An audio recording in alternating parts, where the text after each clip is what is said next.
So, good morning. I'll speak in English. Bom dia, eu vou falar em inglês. Thank you all for being here and braving Muito the obrigada pela rainy presença weather. de vocês, Kind of apesar da break your chuva, just to make you feel at home. Because só in para que ela se Mexico sinta em not casa, so esse cold tempo in São britânico. Paulo, and we were in O desperate tempo está need ruim, mas não está of tão frio aqui em São Paulo. E a gente estava very super polluted. precisando So disso, porque a gente está very welcome na rain. estação So seca. let me start by Então a gente thanking estava ansioso por essa chuva. Jacqueline Debouton, Primeiro, the School of Life, deixa eu for agradecer Jacqueline making this Debouton, a event escola School possible. of Life, If it were not for por you, possibilitar Kate esse would not evento. Se be não fosse por here você, this a morning. Kate And não also estaria thank aqui the hoje. sponsors of the Também quero Life Foundation, agradecer whose logos are a shown on the Fundação screen in front of me Fernando and Henrique the host. Cardoso, aqui na So, tela, atrás de mim.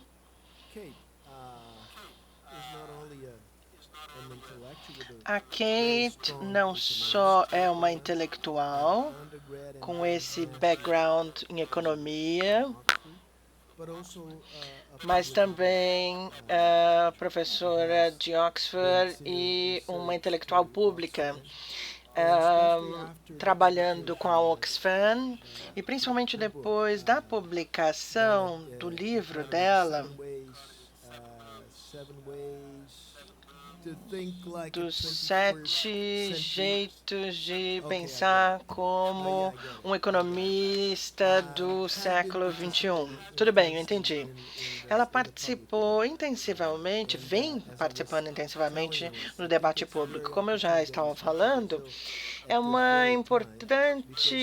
because your topic, your É concern importante você estar vindo aqui para o is Brasil ours. nessa época, So porque let me as suas thank you so much for preocupações making são as time nossas. to Então, be muito with us. obrigada The por floor estar is aqui yours conosco for about hoje. 45 minutes, and then we E can você have tem a 45 Q&A session. minutos Okay, para thank you so falar e much. depois a gente vai ter uma sessão de perguntas e respostas. Tá funcionando? Eu fico super animada, gente, então eu vou ficar aqui em pé, tá? Não consigo ficar sentada. Então, super obrigada, Sérgio, pela apresentação, pelo convite aqui para essa instituição. Eu tô É a minha primeira manhã em São Paulo, eu estou super animada. Vocês são os primeiros paulistas com quem que eu encontro e eu quero ver o tipo de conversa que a gente vai ter. Eu quero provocar, inspirá-los e aprender com vocês. Eu vou falar sobre donuts e vou falar sobre economia. Eu sei que donuts talvez não sejam tão populares no Brasil, as rosquinhas, né? Mas enfim, vamos falar de rosquinha. E eu sei o que rosquinha quer dizer, tá, gente? Eu vou apresentar para vocês a única rosquinha que é boa para a gente. A gente não precisa comer. É a ideia, é a forma que importa. Então, há uma década, o presidente da França convidou os ganhadores do Nobel Prize, os economistas, para conversar sobre as economias mais ricas.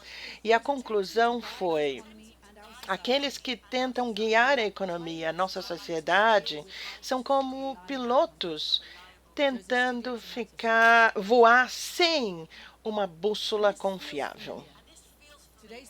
Isso é familiar. Hoje, os legisladores, no começo desse século XXI, não têm essa bússola que eles precisam para direcionar bem a nossa economia. A gente precisa reinventar isso.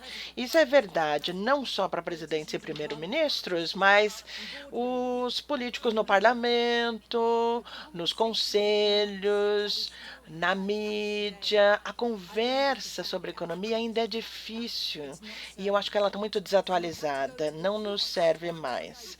A gente precisa se aprofundar aí para as raízes da economia e como ela funciona, de onde ela veio. Para mim, essas raízes começam aqui, ó, em locais assim, departamentos de economia nesse país, nessa cidade, no meu país, em todo o país do mundo. Eu acredito que há um problema como a economia é ensinada e praticada. A gente precisa transformar isso. Porque nesses departamentos a gente aprende ideias com os que começaram lá atrás com Paul Simonson, John Maynard Keynes, Salomon Kuznets, John Stuart Mill, Milton Friedman, Adam Smith, todos brilhantes, com ideias originais na época em que viviam. Mas eu acredito que essas ideias não nos servem mais hoje. Há outra coisa que eles todos têm em comum. Claro que todos estão mortos, né? Mas eles estavam todos certos. Eles são homens e eles vêm de países e de impérios que sempre pensavam que havia outro lugar que pudessem ir e conquistar. E isso realmente formou as ideias de economia. A gente precisa repensar isso.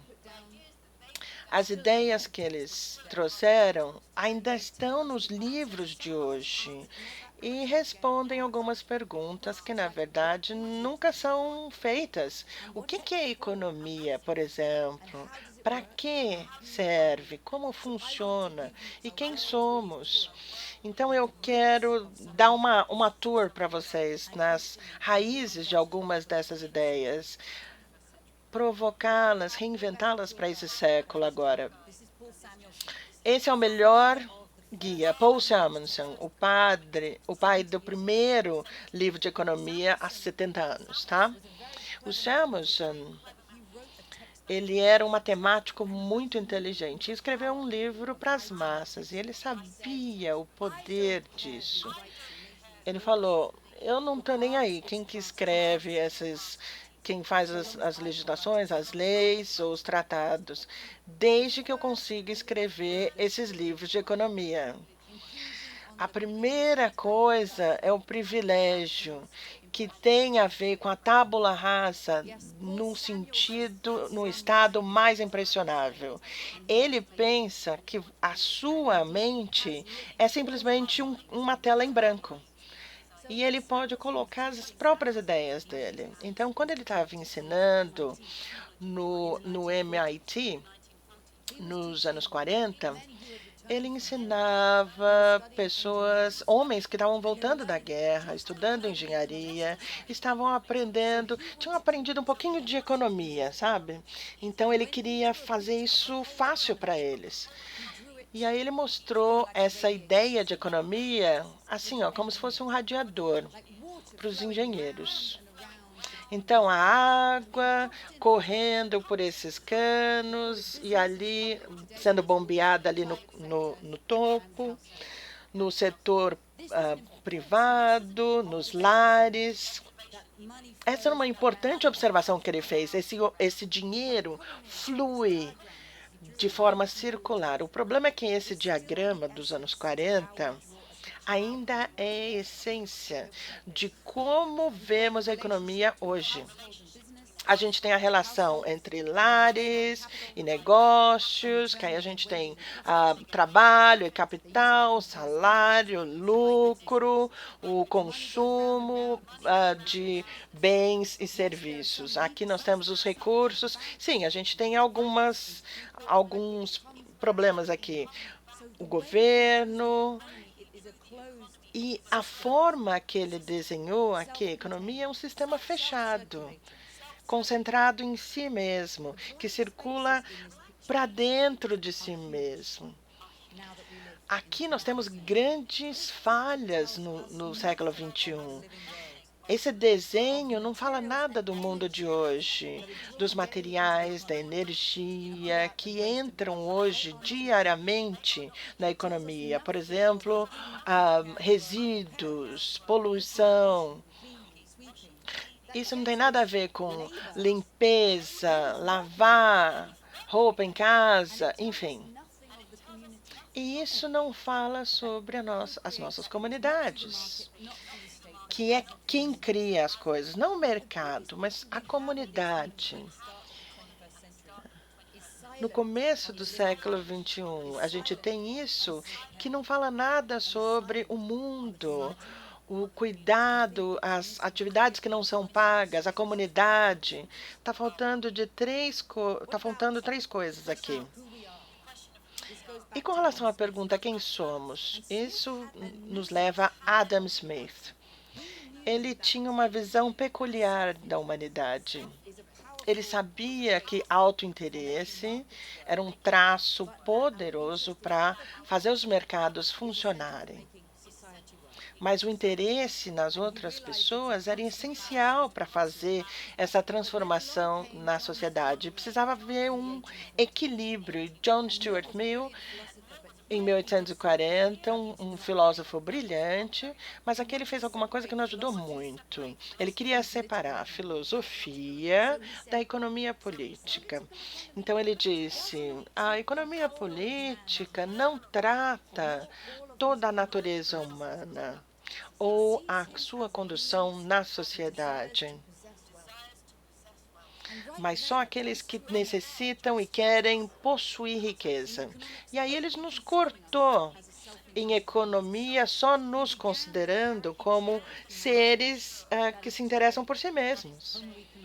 Então, hoje, a gente está falando de um homem racional, economista, enfim. Isso nunca foi mostrado nos livros de economia. Eu decidi que isso deveria ser mostrado. Isso seria assim, ó, ele seria um homem sem independente, sozinho, com dinheiro na mão, o ego inflado, uma calculadora na cabeça e a natureza nos pés. Ele odeia trabalho, adora luxo e sabe o preço de tudo.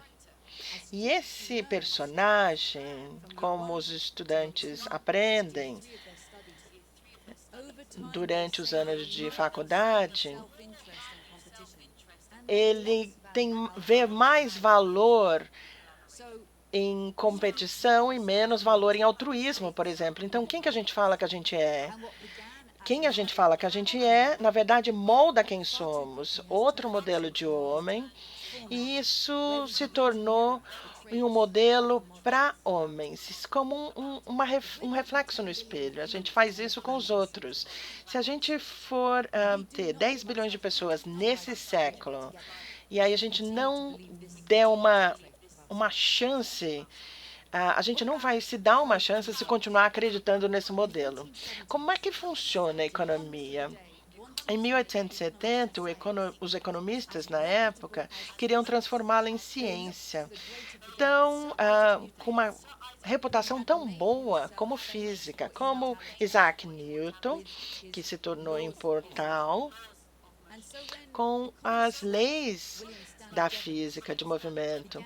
Stirling Jevons, que começou a fazer os diagramas de economia, eles fizeram a mesma coisa do Newton, estilo de Newton, para mostrar que a economia é como a física, como a gravidade funciona puxando os elementos, os objetos, também os mercados trazem esse equilíbrio. Eles queriam mostrar estabilidade como cerne do sistema.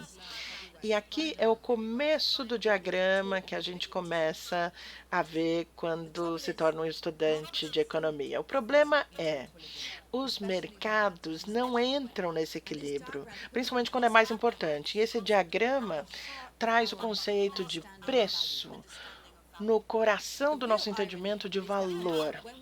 A ironia é que, quando a gente quer falar aqui no século XXI sobre os danos no mundo, a desertificação, a desmatamento, mudança climática, a economia nos oferece duas palavras.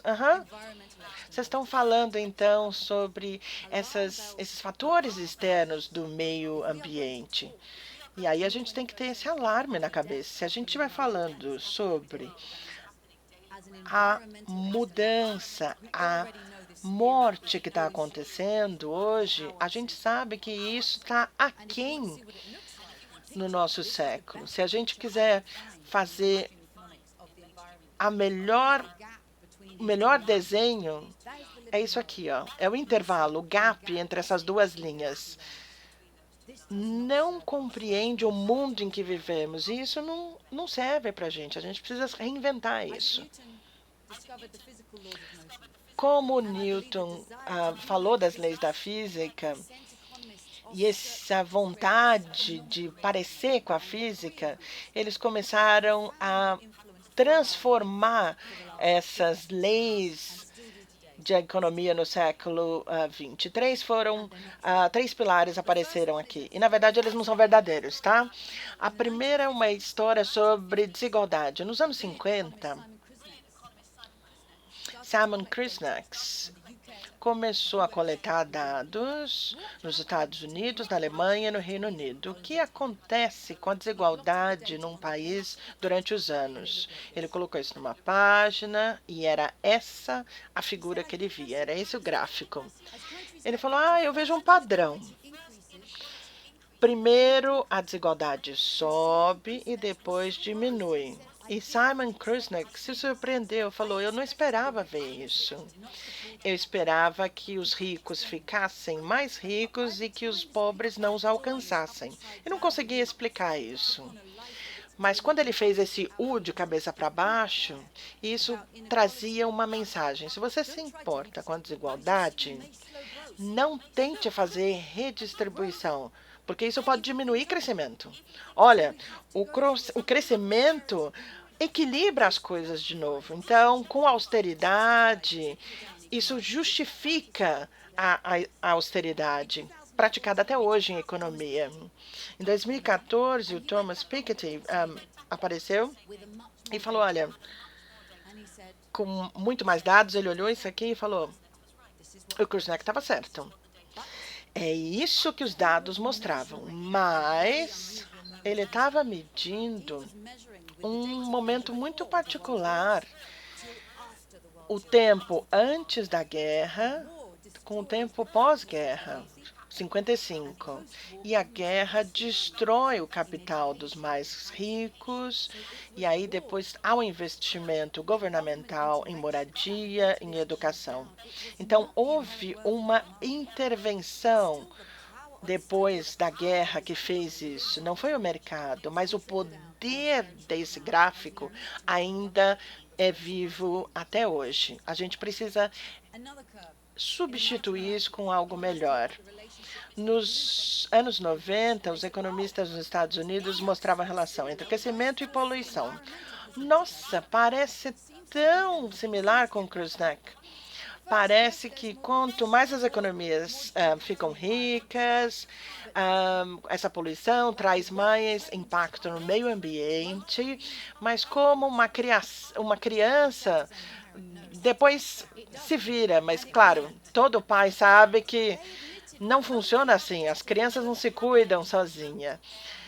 Mas só para água, aqui a gente está falando de poluição do ar e de água, não os globais. Mas hoje nós temos esses dados para isso e a gente sabe que isso não é o que acontece. Os países ficam mais ricos e as pegadas ecológicas, na verdade, não descem aqui dessa forma. Isso não é uma história que a gente pode falar, olha, cresce agora e depois a gente faz a despoluição. Não funciona assim. Mas é uma justificativa para a terceira, a ideia de que o PIB pode e deve ser infinito. Não importa em que país isso aconteça ou qual a gente esteja falando, o crescimento precisa continuar. Isso tem a ver com o progresso da economia sendo medido só como crescimento, não importando qual país esteja falando. Essas imagens que eu estou mostrando parecem tão inofensivas, né? Mas elas realmente moldaram profundamente as economias políticas dos últimos 50 anos. Em 1947, poucas pessoas se encontraram em Mont Pelerin, uma vila na Suíça. Frida Kahlo, o Friedman, e falaram, a gente vai criar uma história diferente na economia, novo liberalismo. Eles entendiam, eles viam o crescimento da União Soviética e temiam essa dominação. e acreditavam, se você desse um pouquinho para o Estado ia dominar. E ele falava, bom, a gente precisa minimizar o papel do Estado. E nos anos 40 ele criou essa teoria. Eles tinham que esperar durante 33 anos em que essa teoria fosse colocada no cenário nacional. Eles pensavam em fundações, em tanques, em universidades, e só quando Reagan e a Thatcher assumiram o poder nos anos 80, essas políticas, na verdade, foram praticadas. E eu acredito que a gente está vivendo nesse aspecto novo liberal desde então. Supply, demanda, por exemplo, e isso não é infalível. Na verdade, confiem nisso. Abram os seus estados, as suas fronteiras. Não funcionou? Bom, o Estado é que é culpado por isso. Vamos diminuir o papel do Estado no aspecto doméstico? Lidem com isso. As economias são tragédias, vamos vendê-las. A sociedade, como a Thatcher falou, não existe uma coisa chamada sociedade, então a gente pode ignorar. A terra não é exaustiva, não vai acabar. Pode retirar dela o que quiser. Isso era tratado como irrelevante. Então, era uma coisa objetiva, sem valor. Então, a gente nem fala sobre isso. Para mim, essa história nova liberal, na prática, já durou na prática econômica por muito, muito tempo, a meu ver. E a gente precisa reinventar isso. Voltando para John Maynard Keynes, a economia é a ciência de pensar em termos de modelos, sim, mas também com a arte de escolher modelos que são relevantes para o modelo e para o mundo contemporâneo, como Adam Smith, Samuelson, Mill, Kuznets, mesmo Friedman, se eles estivessem vivos hoje, eles seriam os primeiros a arregaçar as mangas e falar: tá bom, esses são tempos diferentes. Vocês ainda estão realmente usando essas teorias que a gente fez o que há 200 anos? Caramba. Naquela época, a humanidade nem imaginava que a gente poderia ter esse sistema. A gente precisa escrever teorias para os nossos tempos. É por isso que eu convido vocês para recomeçar.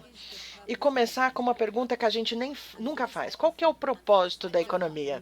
Para isso, eu ofereço o donut. Vocês têm esse desenho em frente de vocês. Imaginem que a gente tem os recursos aqui no meio desse gráfico, desse desenho. A gente está com falta desses itens. Voz política, água, moradia. A gente não pode deixar ninguém aí. A gente tem que deixar todo mundo aqui, ó, na faixa verde, para uma questão de dignidade e oportunidade. Mas também a gente não pode extrapolar esse anel verde, porque isso trairia uma grande pressão nesse país e acabaria com nesse mundo e acabaria com esse mundo, porque a gente tem biodiversidade. Isso a gente está com os limites desse sistema terreno. Nós precisamos nos manter dentro desse limite para que não haja o caos e o colapso desse sistema. Então, na verdade, é uma bússola para a prosperidade humana. Aqui nós não temos esse crescimento que está sempre crescendo. É um equilíbrio. Mas se isso acontecer, você deve pensar, onde estamos? É aqui que nós estamos. Nessas partes vermelhas mostram onde a gente está aquém. Por exemplo, aqui, ó, com relação à comida, está 11% aquém. Porque 11% de pessoas não têm o que comer todo dia. Ou acesso à água potável, 33%. Uma em 3 pessoas no planeta não tem acesso a banheiro, gente. Então, cada uma dessas dimensões, há pessoas em países ricos ou pobres que estão aquém. A gente está falando de mudança climática, o excesso de uso de fertilizantes, perda da biodiversidade, conversão de terras, enfim. Esse é o retrato do século XXI. A selfie que a gente podia tirar hoje. Deixa eu trazer aqui, olha, algum tipo de headlines aqui para você. A gente tem que diminuir as emissões de carbono aqui se a gente tiver que se preocupar com mudança climática. Desde os anos 70, quando eu nasci, eu vou falar logo, gente, eu tenho 48, vocês não precisam calcular não, tá? Desde 1970, você está chegando nos 49, tô.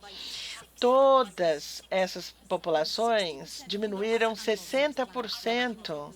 A gente tem menos 60% em todas as populações de animais comparada com a população humana, tá? As crianças estão respirando esse ar poluído, a degradação do solo, falta de água, acidificação dos oceanos. E 1% das pessoas mais ricas detém a riqueza do mundo, a metade da riqueza global. Se isso parece tão pesado, tão cedo de manhã, deixa eu dar uma notícia boa. A NASA fala que o buraco na camada de ozônio vai fechar porque a gente acabou finalmente fazendo alguma coisa. E a gente pode fazer algo sobre tudo isso, porque tudo isso tem a ver com o comportamento humano. Nas palavras de William Burroughs, olhando esse planeta, qualquer visitante de fora do nosso planeta diria: eu quero falar com o gerente. Chama o gerente. E aí a gente se pergunta: caramba, quem que é o gerente? Muitas pessoas olham para os governos. Vamos falar sobre os governos de cada país. A gente está falando numa pesquisa da Universidade de Leeds e verificou 50 países. Eu só escolhi 3, tá? Nessa figura aqui, vocês estão vendo aqui o centro em azul, mas não passado verde.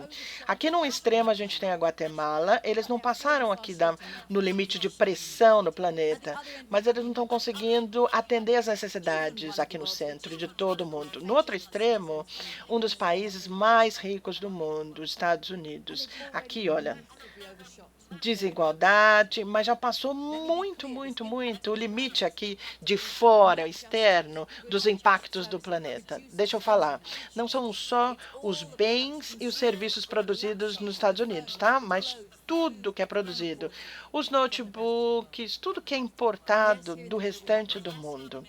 E aí, no meio, a gente tem o Brasil. Dá uma olhada. Não está atendendo todas as necessidades ali no meio e está, ao mesmo tempo, extrapolando esse anel verde, como eu falar. Deixa eu falar aqui do contexto global. Aqui a gente precisa atender as necessidades de todo mundo, atender todas as questões sociais, mas dentro dos limites do planeta. É aqui que a gente quer estar em todos os países. E é aqui onde a gente está. Nem de perto a gente está. Nem de longe a gente está perto disso, tá? Os países de baixa renda, de alta renda, eles não podem seguir no mesmo caminho como no passado. Eles precisam seguir nessa direção, de uma forma que nunca foi feito. A gente está inventando isso pela primeira vez. E aí a gente tem outros países, Canadá, Estados Unidos, Japão, que estão atendendo essas necessidades da população, mas super extrapolando esses limites. Esses países também têm que entrar nessa jornada nova, nessa direção. A gente nunca fez isso também, a gente está inventando isso pela primeira vez agora. E aí a gente está falando das economias emergentes, o Brasil, México, Turquia, Egito, a Rússia, com 2 desafios, atendendo às necessidades do país e não extrapolando, como eu falei. Isso mostra uma mudança profunda na relação entre os países. Não tem países desenvolvidos e fala, ó, eu sou um país, eu sou desenvolvido. Não, todos nós somos países em desenvolvimento e desenvolvidos. Todo país precisa ter a humildade e a ambição para que a gente saiba como fazer isso. Se a gente quiser ter metade da chance de conseguir fazer isso, como é que a gente deve começar na economia? Para mim, é tão importante o que é ensinado para os estudantes de economia, para os legisladores, os líderes de negócios, os líderes de comunidades, o que está sendo colocado na cabeça deles. Não é simplesmente supply e demanda. Eu chamo isso aqui o diagrama da economia inserida, embutida. Isso é um subsistema da sociedade. É uma construção social. A gente construiu,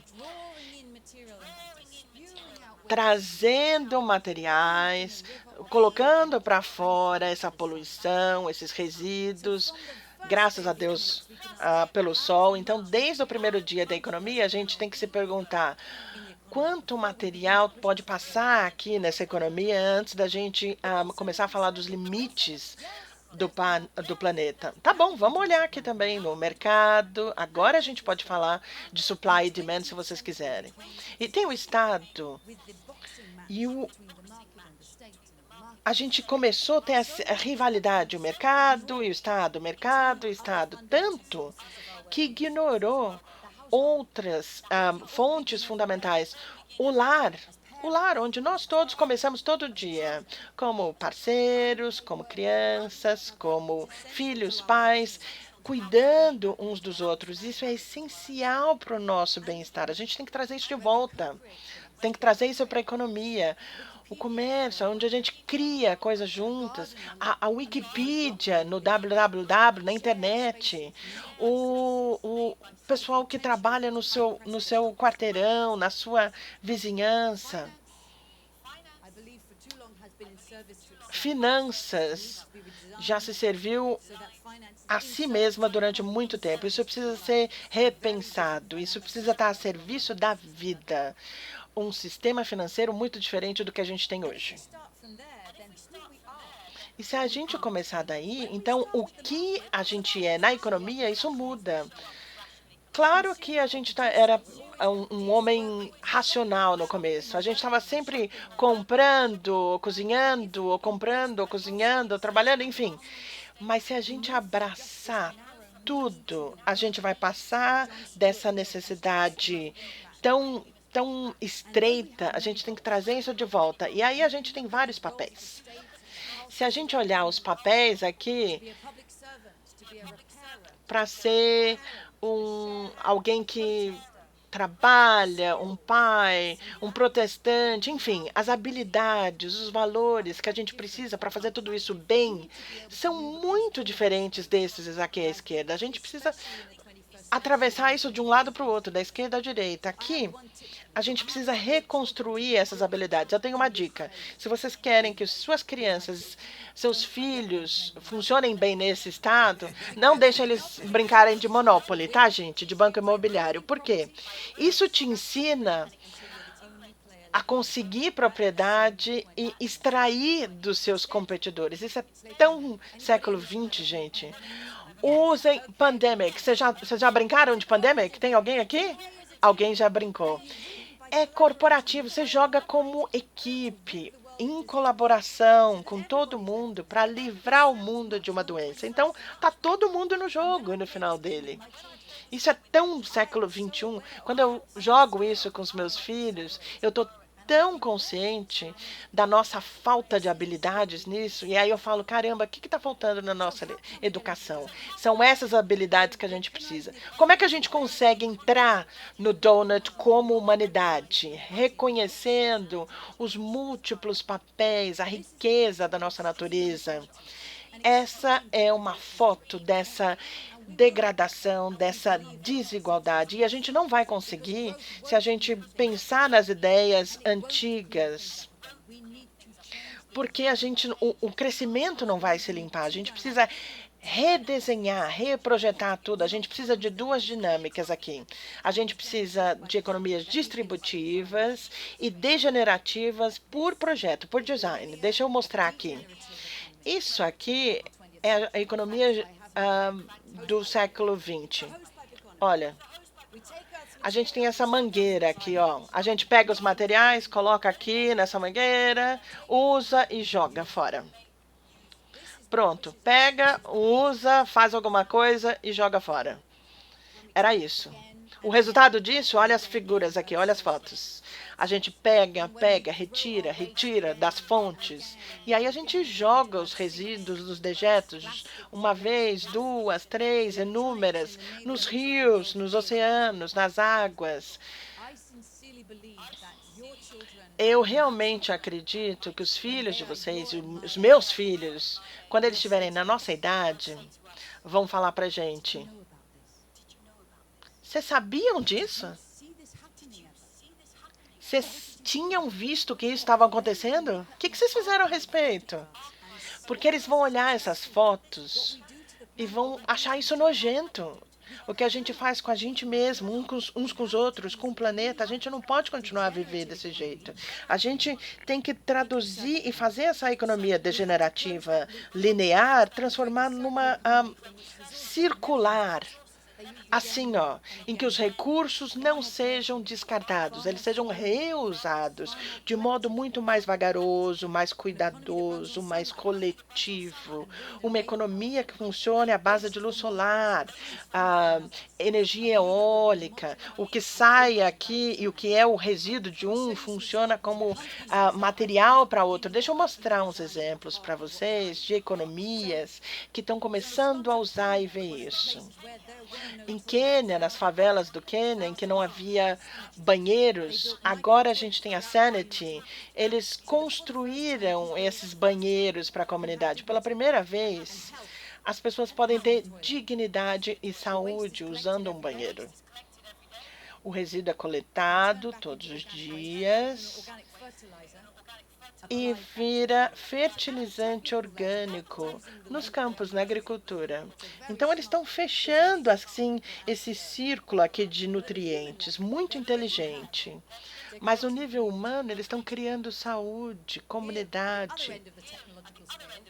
Aqui, no outro extremo, Open Motors, uma empresa automotiva.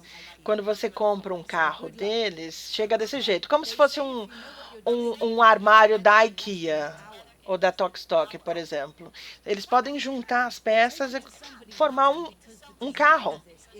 E eles conseguem fazer isso, ou você leva isso para alguém, porque o projeto é open source. Como montar ou desmontar, está aí na internet. É um carro elétrico open source. E o chassi básico aqui feito, pronto, isso pode ser customizado para onde está sendo usado. Está sendo usado para ser um carro elétrico nas ruas. Pronto.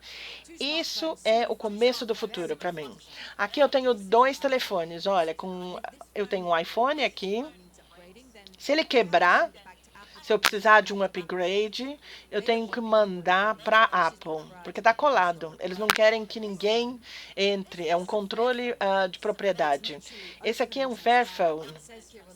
Ele é aberto, transparente. Fala aqui, olha. É para você abrir e para você manter. Então, se entrar no YouTube, mostram como abrir, como fazer atualização. É modular por desenho, por projeto. Isso aqui é design do século XXI. E a gente precisa ver isso em todas as indústrias se a gente quiser ter essa chance de prosperidade. Essas bicicletas a gente vê, não é? Essa ideia de propriedade e serviço público, mas isso necessita dessa infraestrutura. Por exemplo, em Xiamen, na China, eles criaram a ciclofaixa, a maior ciclofaixa. Então, mesmo num dia como hoje, chuvoso em São Paulo, você conseguiria ficar seco. Isso faz sentido. Esses são 3 modelos de economia circular, sabe?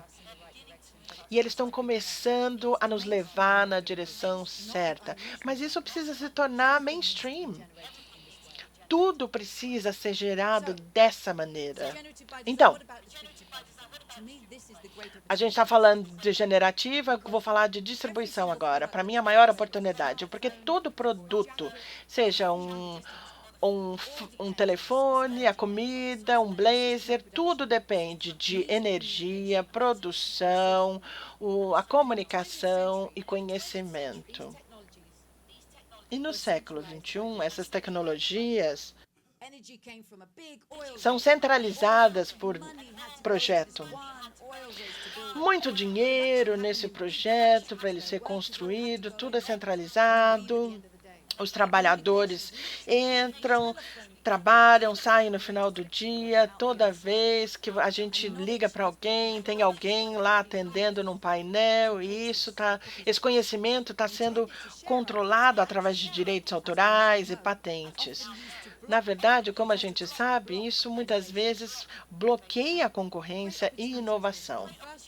A grande oportunidade disso, na primeira vez na cidade no século XXI, a gente tem a tecnologia fazendo isso. Elas são distributivas a partir do projeto. A gente tem uma chance nunca vista de fazer isso muito, muito melhor do que no passado. Energia. Os painéis solares, as turbinas eólicas na terra toda, mesmo nessa vila na Índia. A gente está falando de impressão 3D, plástico, cerâmica, metal. A gente pode ter uma fábrica, por exemplo, aqui nessa mesa. Comunicação, todos vocês têm a comunicação no bolso de vocês aí hoje. Como essa mulher aqui numa vila na Tanzânia. Nunca foi visto isso. A ideia não é ter isso, mas softwares open source. Se a gente colocar essas tecnologias todas juntas, e a gente está só começando a ver como a gente vai fazer isso, isso cria oportunidades nunca vistas para formas muito mais distributivas de propriedade. Se a gente quer ver, onde que a gente ia procurar isso? Eu ia levar vocês para um Fab Lab para a gente ver isso, em que todas essas tecnologias estão disponíveis, estão conectadas. Como os Fab Labs dizem, a gente compartilha as receitas de como construir o nosso mundo. Eles usam em Barcelona, no Japão, no Rio, em Amsterdã. Eu tenho certeza que tem Fab Labs aqui em São Paulo também. Para mim, eles são o começo do futuro. Alguns de vocês podem falar, esses são bases legais para gente rica. O que isso tem a ver com todo mundo? Se você tem mais ou menos a minha idade e lembra dos anos 80, vocês lembram, na época, quem tinha um celular? Era assim, ó. Eles eram assim, certo? Nos anos 80. E aí a gente falava, peraí, um celular? O que tem a ver com desenvolvimento? Impossível. Só os caras mais ricos têm isso. E agora, está na mão de uma mulher na Tanzânia. Eu comparo isso com o potencial dos Fab Labs. Na verdade, eles já estão aparecendo em tudo quanto é lugar. Na Índia, no Butã, na Tanzânia, no Togo. Eu morei na Tanzânia, então eu me sinto capaz de conseguir conversar com esse menino aqui. Ó. Por quê? O Fab Lab, o open source, o commerce, abriu a cabeça dele e mostrou para ele a oportunidade de aprender. Muito mais rápido do que o setor privado mostraria para ele, ou o Estado mostraria para ele que ele teria a capacidade ou a possibilidade de aprender. Então, abrindo esses designs distributivos no comércio, e é isso que a gente tem que abrir e conversar como uma ferramenta muito poderosa. Esses são Fab Labs no mundo inteiro, aparecendo e crescendo exponencialmente. O potencial para a gente fazer isso é a fabricação distributiva e degenerativa. Pensa numa cidade. A gente tinha cidades chamadas PITO, Product In, Trash Out. Então, o produto entrava e o lixo saía. Eu mostrei isso para vocês. Agora, a gente está mudando para Digital Cities. O que é isso? Data in, data out. O que entra são dados e o que sai são dados. Tá vendo aqui essa cadeira, ó? Caramba, peraí, isso aqui é pesada. Precisa de ajuda? Não. Eu sou uma mulher forte, tá achando que? Tenho certeza que você é. Mas peraí, átomos são pesados, eles devem ficar locais. A gente não deve mandar átomos de um canto do mundo para o outro. Mas, gente, dados podem viajar pela luz. Então, esse conceito aqui, se eu te mostrar, Cosmo Local Production. É isso que eu quero que vocês falem para os outros que vocês ouviram aqui primeiro. O que isso quer dizer? Produção cosmolocal. Os materiais circulando aqui localmente, mas os dados circulando globalmente. Para mim, essa é a visão da indústria que realmente dá uma chance à humanidade de prosperar neste século, muito diferente do que a gente fez no passado. Eu ofereço isso como uma visão. Se vocês trabalham em ONGs, universidades, na indústrias, como vocês podem ajudar a pegar essas ideias e fazer parte da economia? Então, para entrar na Donut, a gente precisa dessas economias distributivas e disruptivas por projeto, por design, porque do jeito que está, a gente não vai chegar lá. Mas ainda, isso nos mostra o desafio do crescimento. A última coisa que eu vou falar é o mais profundo, o desafio mais profundo, porque a gente herdou economias que precisam crescer, seja nos levando à prosperidade ou não. A gente está viciado nesse crescimento eterno. Por quê? Por causa dos sistemas políticos, financeiros e que perseguem esse retorno eterno. Os bancos criam dinheiro a partir desses juros que precisam ser pagos de volta. Então, os shareholders querem ver que tem crescimento, tem o lucro crescente, e isso incita o crescimento. É uma dependência do sistema. A gente está viciado a esse crescimento. A gente teve o G20 em Osaka. Ninguém quer perder o lugar, nenhum político quer perder o lugar deles nessa foto. Mas se a economia do país deles parar de crescer, eles não vão sair na próxima foto. Então é um problema. Toda a economia precisa continuar crescendo para estar atualizada, para manter o lugar aqui na foto do G20. É esse o desafio das relações internacionais com relação ao poder político. E os governos querem subir o retorno, a receita de impostos sem aumentar os impostos em si. Então, quer dizer, a gente tem essa questão política. A gente está travado politicamente. A gente é descendente dessa propaganda centenária. O neto do Freud, Edna Bernays, ele era muito inteligente. Ele pegou a psicoterapia do tio e colocou em compras, no consumo, e percebeu, se a gente conseguia conectar o nosso desejo de ser amado, desejado, com o último tipo de carro, o mais moderno, a casa mais cara, o celular mais caro, ele ia nos convencer de que a gente conseguiria se transformar cada vez que a gente comprasse algo novo. E ele inventou a propaganda, a publicidade. E aí as nossas mentes seriam capturadas por esse desejo. Eu queria conversar com ele e falar, parabéns, funcionou. Agora vem aqui para o outro lado. Como a gente vai mudar tudo isso que você ajudou a criar? Então, para mim, essas são as travas que a gente tem que superar. Porque na natureza, nada cresce para sempre. Então, os epidemiologistas, biologistas vão falar, sim, as coisas crescem, é ótimo, eu adoro ver os meus filhos crescerem, o meu jardim crescer. Mas aí eles crescem. Se as minhas crianças crescessem para sempre, gente, eles não iam caber dentro da minha casa, não iam conseguir sentar à mesa. A gente sabe que isso é a natureza. E o bizarro é que a gente criou economias que o crescimento é essencial. Tudo na natureza cria, cresce, e isso destrói, na verdade, o sistema do qual é dependente.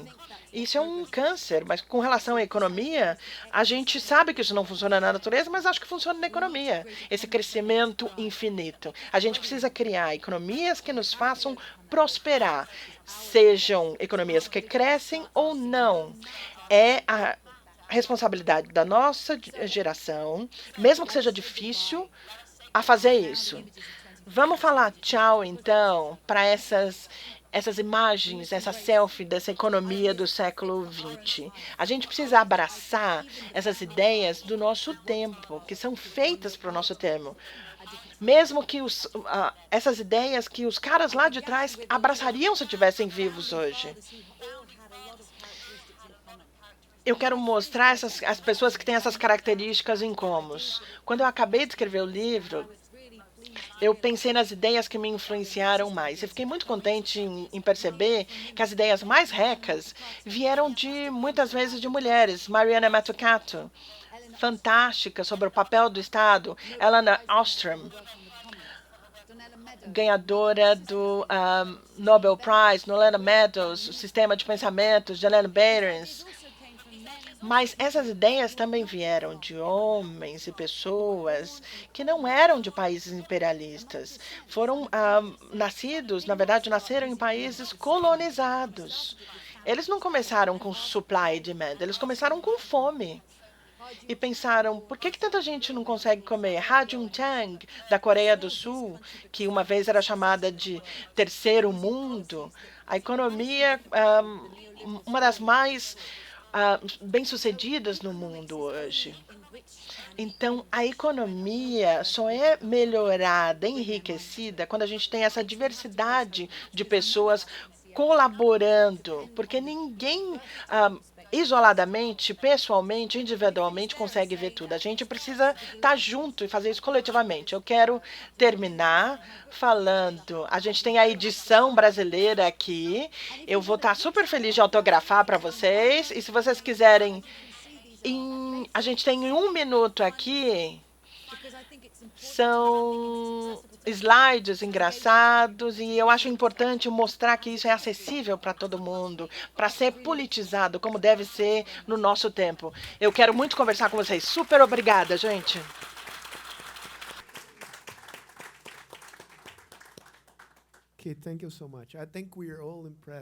Muito obrigado. Eu acho que a gente está impressionado na sua habilidade de comunicar essas imagens e conceitos complexos e essas ideias poderosas. Então, muito, muito obrigado. Normalmente, o que a gente faz, eu vou pegar 2 perguntas por vez. 2 ou 1? Você decide. Você decide. Você decide. Gente, perguntas curtas. Gente, vocês podem discordar, tá? E me criticar. Você pode fazer em inglês ou em português, tanto faz. Parabéns, primeiro. Eu gostei das explicações. Naqueles gráficos que você mostrou para a gente de todos os países, o Vietnã ocupa uma posição mostrando como se fosse a melhor posição. Você tem uma explicação para isso? Eles fizeram alguma coisa certa? Eles estão indo na direção correta? Como é que é? Muito obrigada pela maravilhosa palestra. A minha pergunta é: o consumo é super concentrado. 25% talvez do mundo, ou da população mundial, tem 75% do consumo mundial. E isso está mudando muito rapidamente. 70 a 100 milhões de consumidores de massa estão entrando no mercado a cada ano. Como lidar com isso dentro desse sistema que você propõe? Isso está sendo feito rápido o suficiente para a gente lidar com a situação que a gente tem, desde que a ONU está falando de 2030 como sendo o limite para continuar a crescer na concentração do carbono, por exemplo. Como fazer isso? A educação dos jovens, isso tem um papel no que você está falando, mencionando que há uma necessidade para essa mudança de valores. E eu só posso ver isso se eu lidar com a educação de crianças e dos jovens. Já que isso não foi mencionado, eu estou perguntando a respeito, tá? 2 perguntas super conectadas. Alguém tem mais uma pergunta sobre esse slide aqui? Bom, vamos responder essas 2. Ótimo. porque não vai ter aqui. Deixa eu chegar aqui, peraí. Deixa eu mostrar. Vietnã. Com certeza está bem isolada, né? Deixa eu dizer uma coisa primeiro, sem falar do Vietnã. A gente não quer pensar muito no lugar de cada país aqui, porque a gente está começando a medir o nosso mundo desse jeito. Então, em 10 anos, a gente pode voltar e falar assim, nossa, esses dados eram muito crus aqui. Então, eu não quero colocar muito significado para isso, mas sim, ele está muito separado, concordo. Por quê? O Vietnã sempre foi um país mais igualitário, vamos dizer. Isso talvez explique, isso tem a ver com a parte social, as fundações, as bases sociais, mas também não vamos fazer parecer que está indo super bem, porque não está, na verdade, atendendo às necessidades da população. O que o Vietnã está fazendo está sendo exportado, o que está produzido. Então, as empresas, as fábricas no Vietnã estão desse lado aqui, ó. Vamos dizer que o meu blazer fosse feito lá. O impacto ambiental ia estar aqui, ó, porque eu moro no Reino Unido. Mas a gente teve isso desse lado aqui nesse país. Então, é a alocação de responsabilidades. Se a gente estiver pensando sobre os impactos dentro do país onde isso acontece, eu acho que realmente o Vietnã estaria posicionado de maneira diferente. Eu super concordo com a sua pergunta. Você falou primeiro sobre a maioria do consumo está aqui, ó. Sim, é por isso que eles estão aqui, todos aqui, por causa do grande impacto no mundo inteiro e do estilo de vida. Claro que isso está conectado e isso está diminuindo as chances de todos esses aqui, a mudança climática, diminuindo o potencial de outros países. Então, a gente tem essa classe média emergente, principalmente aqui na Índia, onde a gente tem desigualdade, mas o que realmente importa é para onde essas nações ricas estão indo. Isso é só uma foto, o que a gente quer ver é movimento. Para onde essas bolhas estão indo? Se elas estão indo para esse lado ou elas estão indo ali para a esquerda? A gente acabou de começar. Isso é uma foto, isso é um retrato do começo. A gente precisa ver isso e o movimento como vai funcionar daí para frente. A classe média global está crescendo muito rápido. As mudanças globais também? Não. Por que não? Porque tem muito interesse de investidores, né?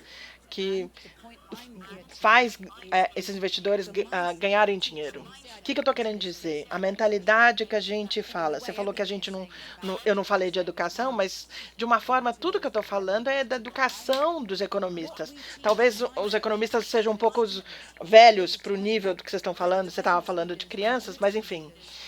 O que a gente está falando vai determinar o que os políticos, os líderes do futuro vão fazer, vai mostrar se está indo para esse lado de uma forma disruptiva ou se eles vão ter uma mentalidade diferente para nos levar nessa direção aqui. Mas eu quero falar sobre o que você falou de valores. Eu falei um pouquinho de valores. A família, os pais, o Estado, os trabalhadores. É aí que a gente precisa transformar os nossos valores. Eu acho que esses valores já estão dentro da gente. A gente vive por esses valores quando a gente está em casa. Quando a gente sai da porta para fora, também, mas tem alguma coisa com relação ao trabalho. Quando a gente bota um terno, um taie e vai trabalhar, a gente pensa, não, isso é trabalho, isso é negócio. Eu acho que a gente precisa reconectar para que as pessoas possam se trazer para o trabalho, e a gente possa se reconectar com esses valores que a gente tem. É essa a transformação. Então, eu super concordo com você no valor da educação. E pede para os seus filhos começarem a jogar Pandemic. Você pode falar mais. Deixa eu falar uma coisa. E aí a gente pode começar outras perguntas. Pode falar. Microfone, por favor.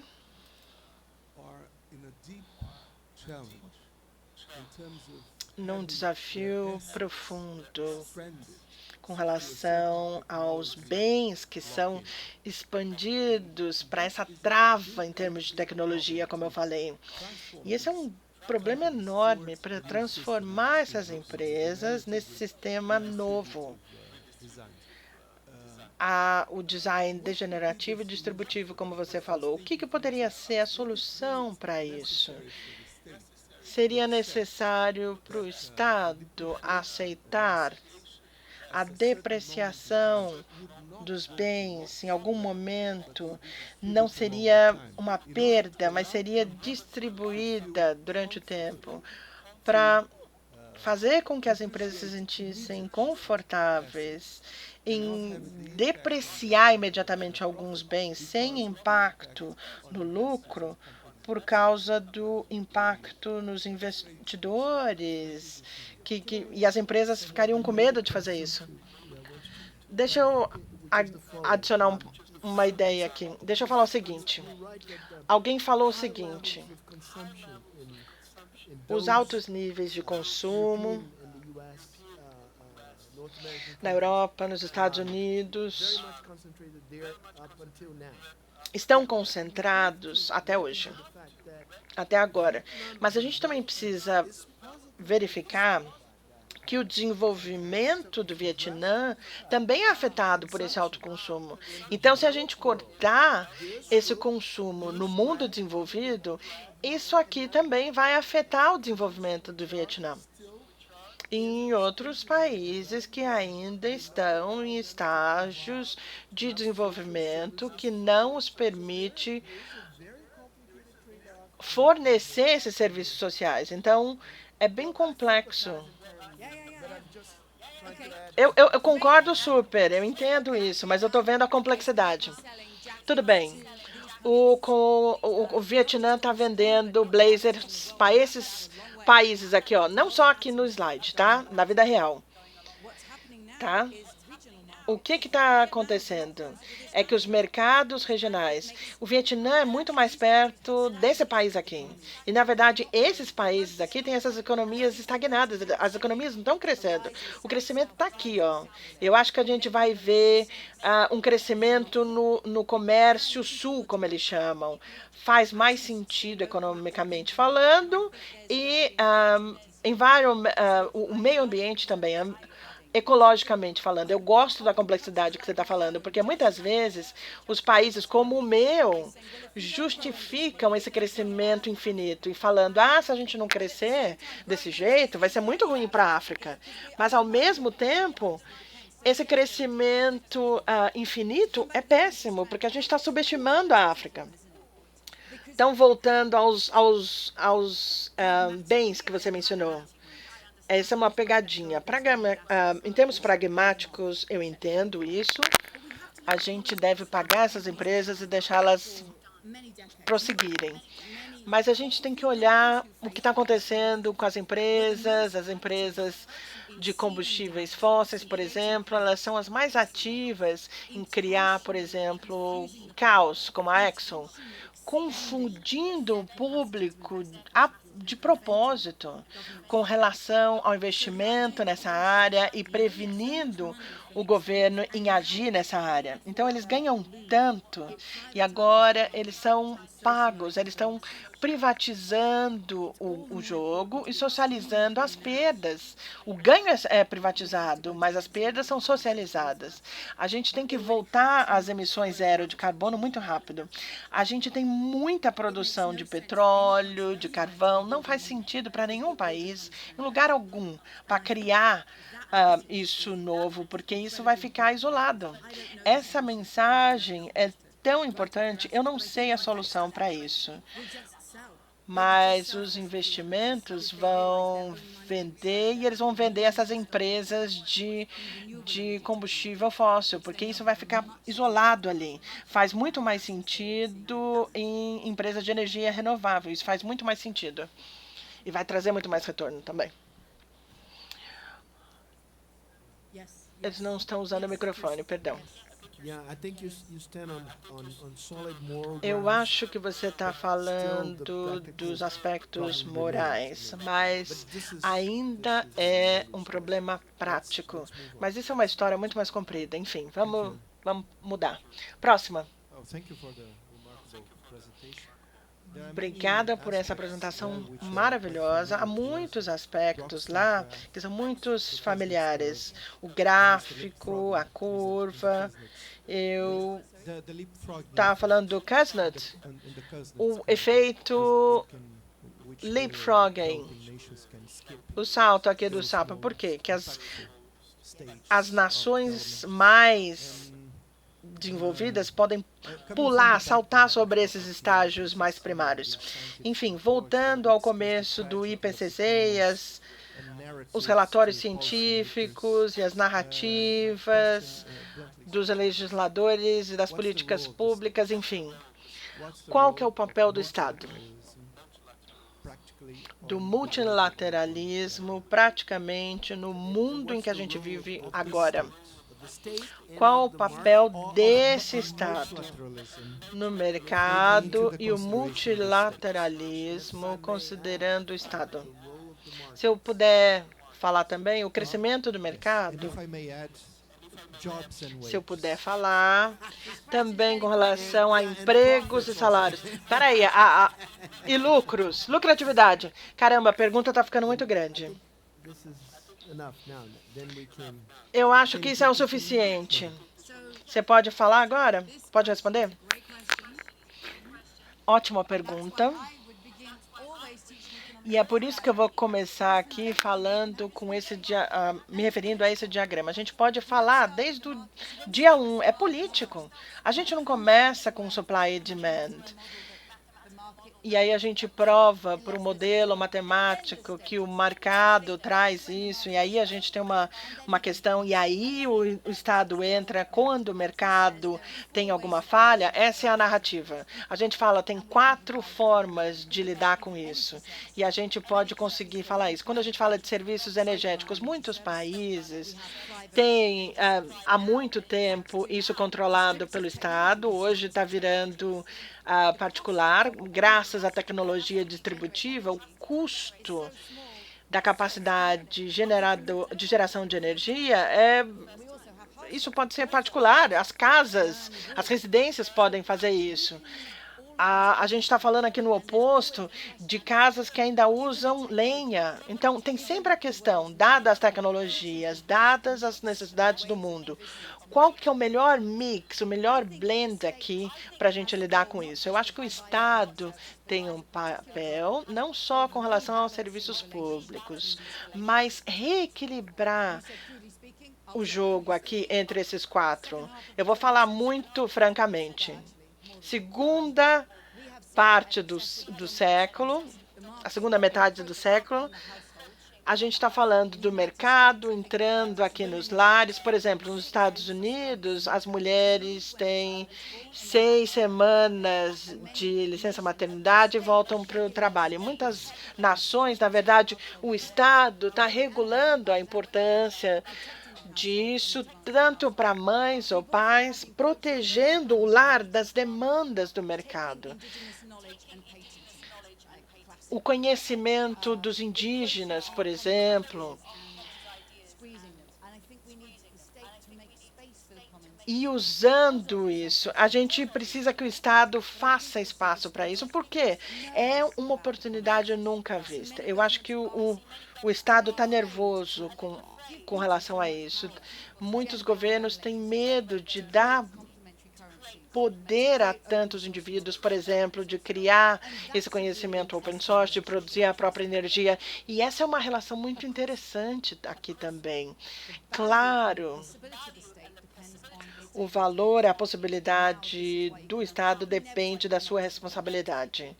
E isso está inevitavelmente ligado à política.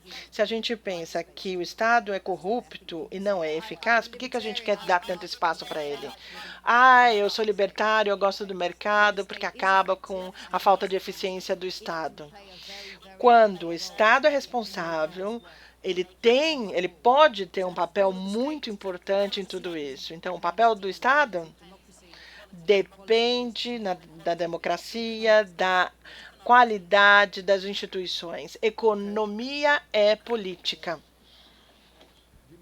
Quem mais?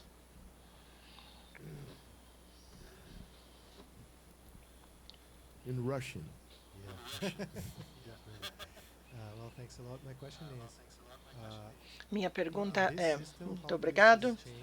Nesse sistema, como você vê a mudança do papel e o conceito de dinheiro com relação ao valor dos shareholders, dos acionistas, porque a gente opera numa escala muito monetária para medir os valores, os impactos. Isso também significa os means em si.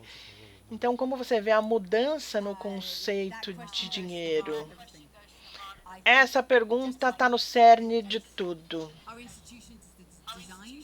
As nossas instituições são projetadas. Dinheiro é construído socialmente. É importante que a gente comece a perceber isso. Quando a gente fala da crise financeira, muitos alunos começaram esse movimento para começar a mudar o ensino de economia, porque eles voltaram em 2008 a juntar com os amigos e falar: bom, vocês estão estudando economia? Conta pra gente o que está acontecendo nos mercados. E os alunos falavam: eu não sabia, porque os modelos que a gente estuda não tinha banco nem dinheiro neles. O dinheiro era neutro, o que era loucura, porque dinheiro é um motor tão valioso aqui nessa dinâmica. Então, o mais importante para mim com relação a dinheiro é, primeiro, ele é projetado, ele é feito, e a gente tem projetos diferentes. A gente tem que perguntar, primeiro, quem tem o poder de criá-lo? É o Banco Central, é o comercial, é uma comunidade com essa moeda local? Segundo, qual que é o poder que ele tem? Tem juros? Tem algum interesse ou perde valor quando você economiza? E terceiro, para que ele é usado e pode ser usado? Então, isso mostra o uso e isso realmente molda os impactos e as consequências do dinheiro. Aqui no sistema financeiro, eu basicamente falei rapidamente que a gente precisa reprojetar isso, o funcionamento dessa economia com relação ao bem-estar da vida social. A gente precisa pensar em finanças e reprojetar o dinheiro em si. Você falou, a gente tem dinheiro, que ganha dinheiro, isso nos leva de volta ao começo. Dois tipos de economia. Por um lado, é a arte da economia, que tem a ver com lidar com a sua riqueza. E depois a gente está falando fora do aspecto de acumular riqueza. De todas as formas, essa é a mais natural. Então, o dinheiro me faz ganhar dinheiro de forma infinita. Isso é o mais natural. Para mim, isso está no coração dessa mudança. A gente tem esse planeta super equilibrado, mas o sistema financeiro é projetado com a expectativa de ser um jogo infinito. E é aí que eu acho que a gente tem a contradição mais profunda. Eu não tenho uma solução para isso, mas acho que é muito importante ver que a gente tem essas ideias diferentes sobre dinheiro surgindo. Os bancos comerciais devem criar dinheiro ou só o Banco Central? Isso está aparecendo. E aí a alocação pode ser feita de forma diferente. Mas eu estou curioso, o que você acha? Eu estou curiosa, o que você acha com relação a esse papel? Nada é de graça. Nada é de graça.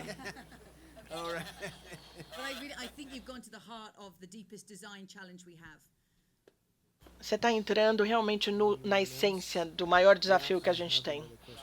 Mais alguém? Eu tenho uma outra pergunta. Quem? Ali? Bom dia. Eu gostaria de saber o jeito mais adequado de lidar com essas preocupações. Vamos dizer, espalhar isso que você falou para todo mundo. Interessante. Quem mais? A senhora lá.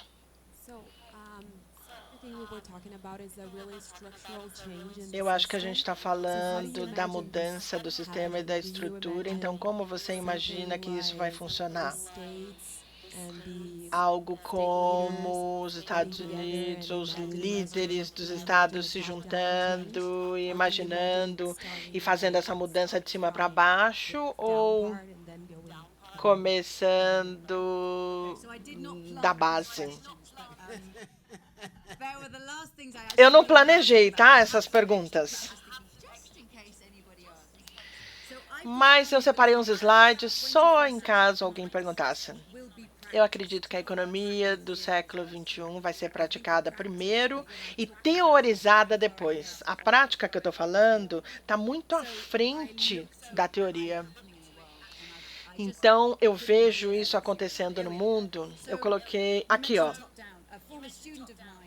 Você falou de cima para baixo. Um aluno meu em Oxford voltou para a China e me mandou essa foto aqui de uma conferência em Pequim. Olha, aqui a gente está tendo o panorama de energias renováveis na China para 2017. E aqui a gente tem o Donut, tem o presidente falando que a gente precisa viver em harmonia com a sociedade e com a natureza. E eu fiquei, caramba, surpresa. Se você está falando de cima para baixo, isso é o mais de cima para baixo que a gente consegue. Caramba, presidente.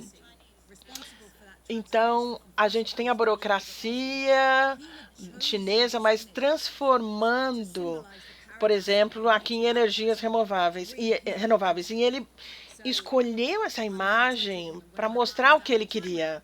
Eu estou em contato com ele. Quando o meu livro for lançado na China, eu vou encontrar com ele para sabe, espalhar esse conceito por aí. Mas isso está super conectado com o que você perguntou. Não sei se responde a tua pergunta. Eu estou conversando com as empresas desde 2012, quando eu publiquei essa imagem a primeira vez. E aí eu falo, imagina, vocês vão colocar o produto de vocês nessa mesa, seja telefone, comida, enfim. O jeito que vocês estão fazendo a negociação está colocando a humanidade para fora desse anel verde ou trazendo a humanidade para dentro? E a coisa mais importante que uma empresa quer se perguntar é qual o propósito da empresa. A network, a qual ela pertence e como isso se reverte no aspecto financeiro, porque o design de uma empresa super molda o que está acontecendo no mundo inteiro.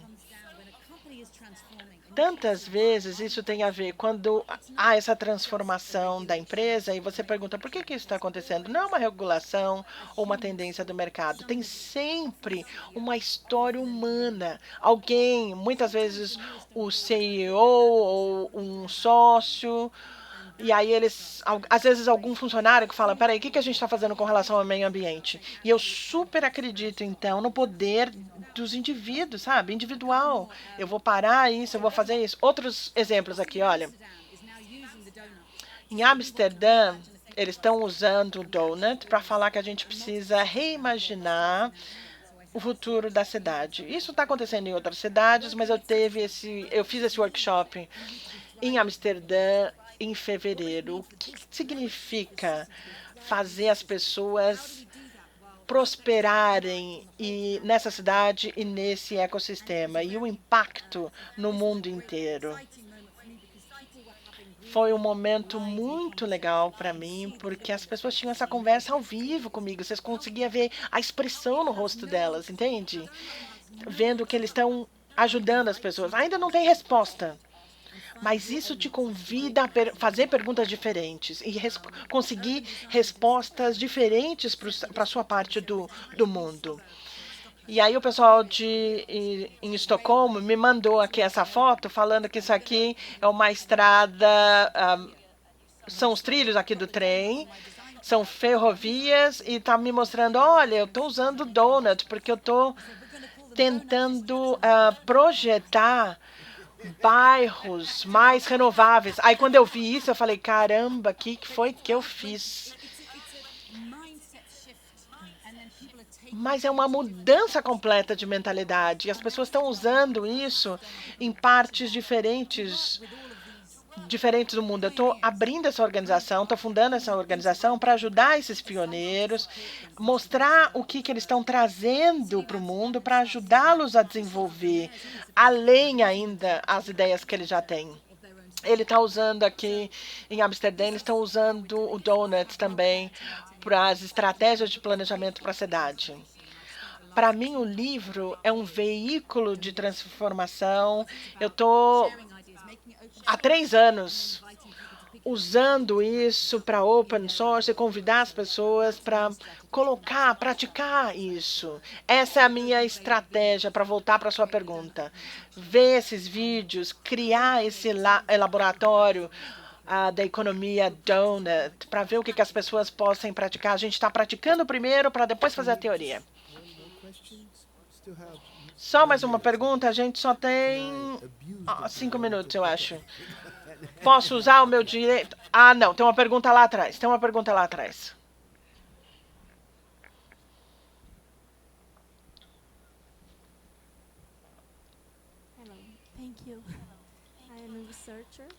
Obrigada, eu sou pesquisadora. Você é otimista a respeito disso tudo? Não.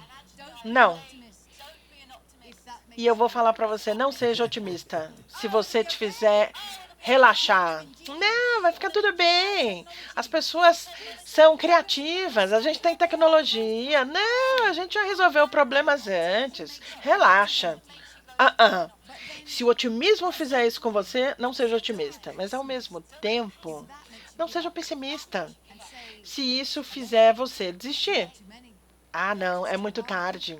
Somos muitos no mundo. Custa muito caro. É muito difícil. Porque se você se tornar pessimista, claro que isso vai ser verdade. E aí todo mundo dá um passo atrás e desiste. Não seja otimista se isso fizer você relaxar. Não seja pessimista se fizer você se frustrar e desistir. Seja um ativista ou um ativador. Porque muitos de nós temos influência na nossa rede, na nossa network. Eu estava em Viena e uns jovens viraram para mim e falaram assim, eu quero te fazer uma pergunta, mas eu só tenho 17 anos. E eu falei, qual o seu nome? Clara. Clara, da próxima vez você levanta a mão e fala, meu nome é Clara, eu tenho 17 anos e eu prometo que a sala inteira, o auditório inteiro vai te escutar. Porque todo mundo sabe que isso é o teu futuro. E a propósito, você pode se conectar com todo mundo que tem 17 anos e até, sabe, lembra da Greta? Que inspirou e está inspirando o mundo inteiro de uma forma que os adultos nunca conseguiram. Então, a gente tem, todo mundo aqui tem uma rede, seja como um empregado, empregador, como um familiar, como um amigo, como um trabalhador, e a gente pode ativar isso. Eu sou um ativador, é isso. Uma última pergunta? É só o que temos tempo. Você vê a mudança realmente acontecendo no mainstream da economia? Eu pensei em Raghuram Rajan, o último livro dele, um economista de Chicago que ensina na escola, na Business School de Chicago. Ele já esteve à frente do Banco Central da Índia.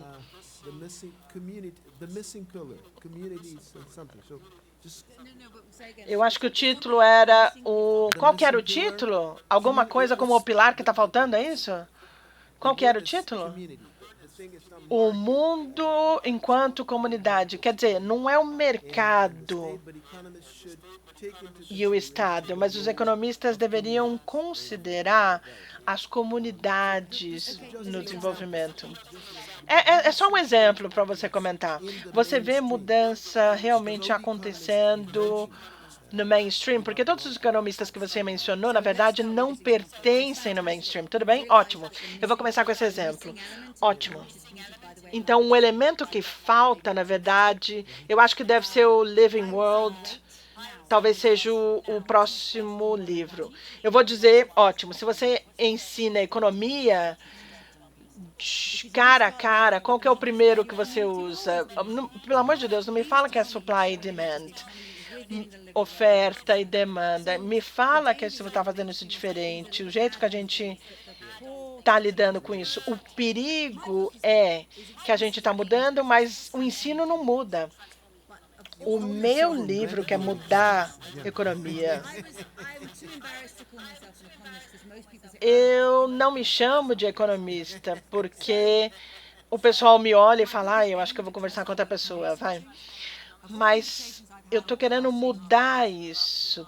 Todos os convites que eu recebi nos últimos 2 anos e meio, universidades, departamentos de sustentabilidade, ciência política, arquitetura, economia é o departamento que não quer abrir a porta. Eu vou onde tem energia. Eu estou fascinada pelo fato de que a economia se sente muito ameaçada por isso. Essas não são minhas ideias. Isso já está aí há séculos, há décadas.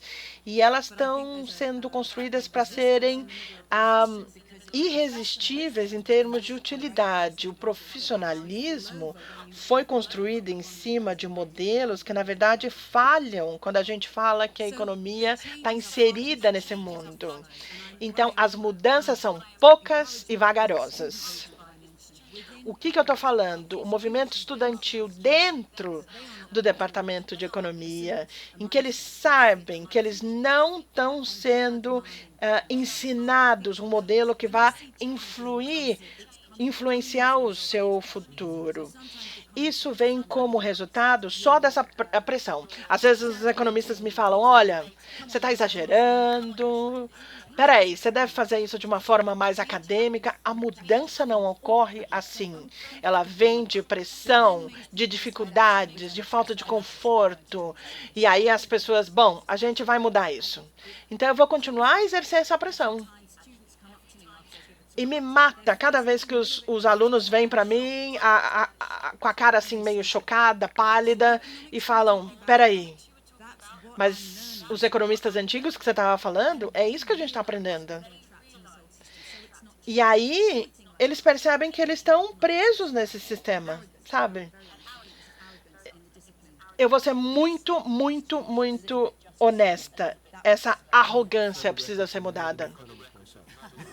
Eu não sou economista, tá? Só para você saber, eu não sou economista. Deixa eu terminar dizendo...